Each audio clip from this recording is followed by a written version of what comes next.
বাংলাদেশের অনেক জায়গায় আমরা দেখেছি নির্বাচনের পূর্বে এবং পরে যে সংঘাত সহিংসতা হয়ে থাকে, এইবার ওইভাবে বাংলাদেশের কোথাও সেরকমের সংঘাত সহিংসতা হয় নাই। এটা সরকারি দলের দায়িত্বশীলতার পরিচয়, সরকারি দলের নেতাদের দায়িত্বশীলতার পরিচয়।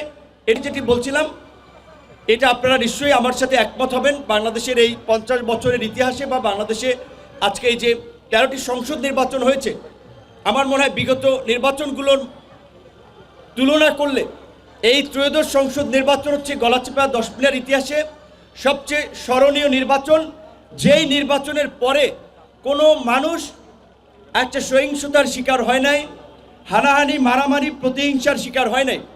এবং এটা শুধু এই গলাচিপা 10 মিনিট নয়, এইবার বাংলাদেশের অনেক জায়গায় আমরা দেখেছি নির্বাচনের পূর্বে এবং পরে যে সংঘাত সহিংসতা হয়ে থাকে, এইবার ওইভাবে বাংলাদেশের কোথাও সেরকমের সংঘাত সহিংসতা হয় নাই। এটা সরকারি দলের দায়িত্বশীলতার পরিচয়, সরকারি দলের নেতাদের দায়িত্বশীলতার পরিচয়। এটা তারেক রহমানের নেতৃত্ব। তিনি আমাদেরকে সবসময় বলেছেন সরকারের যে বিভিন্ন সামাজিক সুরক্ষার কার্যক্রম আছে, এই যে ঈদের আগে আপনারা বিজিএফ পাচ্ছেন, বয়স্ক ভাতা কিংবা এই ধরনের বিভিন্ন কার্যক্রম, এইখানে যেন কোনো দল বিবেচনা করা না হয়, এটা প্রধানমন্ত্রীও বলে দিয়েছেন। বৃহৎ প্রতিশ্রুতির যে খাল খনন কর্মসূচি, যেটি মূলত আজকের প্রধানমন্ত্রী তার পিতা আধুনিক বাংলাদেশের রূপকার শহীদ প্রেসিডেন্ট জিয়াউর রহমান 1977 সালে তখনকার বাস্তবতায়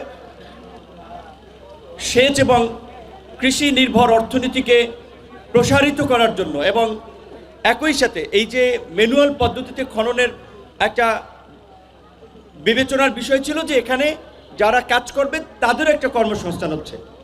তো পিতার পথেই আমরা দেখতে পেলাম পুত্র বর্তমান বাংলাদেশের প্রধানমন্ত্রী, বাংলাদেশের অবিসংবাদিত নেতা জনাব তারেক রহমান একইভাবে নির্দেশনা দিয়েছেন। এবং আজকে আপনারা দেখেছেন যেটা ইঞ্জিনিয়ার সাহেব বলেছেন যে আজকের এই উদ্বোধন কর্মসূচিতে ওইভাবে কোনো নাম ফলক রাখা হয় নাই, ফুল দিয়ে শুভেচ্ছা জানানো, স্বাগত জানানো, এই সমস্ত ফর্মালিটি গ্রহণ করা হয় নাই।